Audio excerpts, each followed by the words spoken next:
to, come off a series like this, but to know what's ahead coming up here this next week for you for, pretty challenging games, does that kind of like allow you to keep that with them where they can stay positive, stay focused on what's ahead instead of what had just happened? Yeah, I mean, we'll have a windshield mentality, but we'll learn from this. I mean, we'll go over our game goals. We'll watch video like we do after every game, and win or lose, there's good and bad in every game, win or lose, and we will learn and grow from this. Even if we would have won, or even if we would have swept. I mean, we did the same thing last weekend, watching some opportunities for growth after playing Binghamton. So it's one of those things when you have the target on growth, there's just no finish line, and that's kind of how we look at it. Is we didn't get the reward. The scoreboard wasn't in our favor, but the target will very much be on how can we get better. And tomorrow we'll meet as a staff. We meet every Monday from 9 to 1, and we'll do an after-action report, a needs assessment, and we will break it all down, and we'll watch a ton of film, and we'll get very tactical and strategic with this, and we'll put guys in the right roles where they can have the most success and help the team. And but yeah, we're very much looking forward to USC Upstate. I know what's after that, the weekend after that, but right now our focus has to be on USC Upstate and exclusively on playing well on Tuesday, and that's really what it's about. It's not even about who the opponent is. It's just we need to play to a higher standard. That's Clemson baseball. That's the expectations of this program, and that's the disappointing thing with this weekend is we just didn't play well. It's if we play well and we get beat straight up, then we get beat straight up. But I just didn't feel like we played our best baseball, and but that's a good thing that this team is going to find the positives in that to get better from it, and it's going to callous our mind. And we may didn't think we'd have this many losses at this point, but we are going to certainly use them to our advantage to get better from them. As you talked about coming into the season that you wanted games for some adversity to see how they would respond when they took the punch. I guess were you at all surprised by how they reacted to the punch, or was there any aspects that you feel like need to improve, or was it kind of, could you see some of this coming, I guess, in terms of the way they play? Yeah, I think, when you play in this league, this is one of those leagues where, and I would put UCF in that same category, as a program that's a regional contender. They're going to the Big 12. They've got very physical players with very talented players. So it's a conference-esque caliber weekend, and this type of league would chew you up and spit you out if you can't take that punch.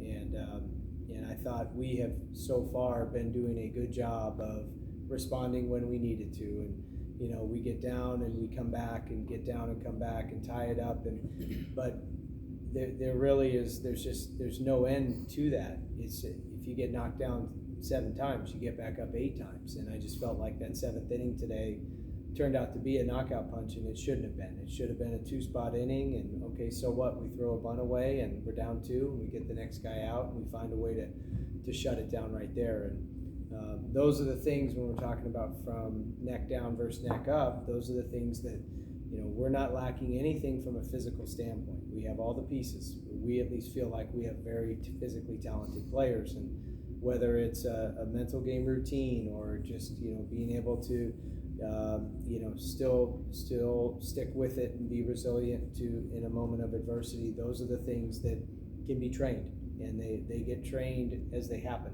And so that's why, even though as much as disappointing as this is right here, this is going to be a very valuable experience for us moving forward, going into as we move into this week and move into conference play and just move into the rest of the season. These are all valuable pieces of experience that are going to help us get better, because we're going to be chasing at the end what all teams are chasing, and that's the surge, that's the spike, that's playing well when it means the most. But the teams that are the championship teams, it's the ones who are battle tested. It's very rarely the ones who went untested and go wire to wire with this unscathed season where they have no weaknesses. It's the teams that that had that adversity along the way, and that's truly what makes their team and shapes their identity and is part of their journey. So this is going to be part of ours, and it's not a feeling we want to get used to. But we certainly want to learn from it and move on and be better starting Tuesday. What did you tell Oldenchuk? Because he looked really hurt after that bad throw over the first as he tried to get it over there. What did you tell him to kind of get him past that and not so much stay stuck on it? Ty's one of our toughest kids. I mean, he is, he's a foxhole guy for me. I'd want Ty Oldenchuk in the foxhole anytime. I love that guy, and he's as tough as they come. And he was the right guy in the right spot. And he got 2 big strikeouts. We put him in that spot for a reason. And they dropped a drag bunt down. He was like a cat off the mound. He grabbed it, he picked it up perfectly, and the throw got away from him. So I know he's going to be better in those situations again, because he's going to be in those situations a lot. If he's in the game, it's in a big moment. It's a high leverage situation. That's kind of what his role is. He's a high leverage relief pitcher, and so for a guy like that, he's just got to, like all of our pitchers and all of our players, they just need to be able to flush the previous pitch. That previous pitch has its own life, a beginning and an end, and the next pitch is all that matters. And the most important pitch of the game is this one. And so I think just reinforcing some of our mental game training and being able to play pitch to pitch is something that we'll use this weekend to reinforce. But I didn't really tell him anything,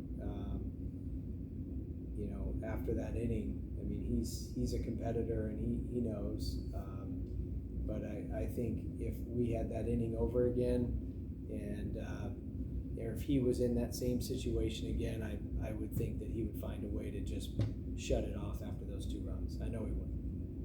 Joe Allen's a guy that you put into some high leverage situations as well for a freshman. Why is he someone you feel comfortable putting in there? Yeah, Joe's pitched well in the innings that we've used him, and so it's kind of one of those situations where to start the year he was in a margin role where he would get an inning if the game was maybe we were up 7 or something, but as he's pitched well and really shown good poise and good command, we've decided to put him in some roles where the stakes are a little bit higher. I've liked the way that he's responded, and he's done a nice job, and he's a guy that's got a special pitch with the changeup. He's got good running, sinking action on his fastball, and he's got a good slider and 3 pitches for strikes. And with the poise that he's shown, he's just has been a guy that, while we've had a couple of other guys out, he's stepped up in that spot and done a nice job. Speaking of guys out, what's the latest on Tyler Corbett, his status, I guess? He seems to be progressing well. He had the high ankle sprain, and that's one of those ones that just kind of needs time. Tries to come back, aggravates it a little more, but I would expect he'll be ready at least to swing. But he's been doing pregame, and he's been doing a lot of activity, and he'll be a good bat to get back in there. You think you might get him back for Carolina series? Maybe, yeah. Hope so. Will Taylor had a couple of doubles today. How do you feel like he's progressing, and is he kind of like settling back into full baseball season? Yeah, he's such a twitchy, dynamic, explosive athlete that for him, it was just more getting his timing down, and for him, that's really all it was. And I thought he did a pretty good job of making the adjustment from Friday to today, where he was maybe looked a little out of rhythm, a little late on the fastball, a little early on the off speed, and today he was on time for the fastball and did a good job being on time for the fastball, but also being able to catch the off speed pitches out front and put the barrel on the ball. And he's obviously one of the best athletes on campus, and so having him in there is a big deal. And seeing him hit the ball the way he did provides a pretty significant jolt to our offense. So it's good seeing him in there because he's a true weapon offensively for sure. Anything else for Coach? What did you see out of Bill today, and how will you evaluate that weekend rotation going Dill's got good stuff. The strike percentage and the efficiency of his pitches is probably something we need to work on.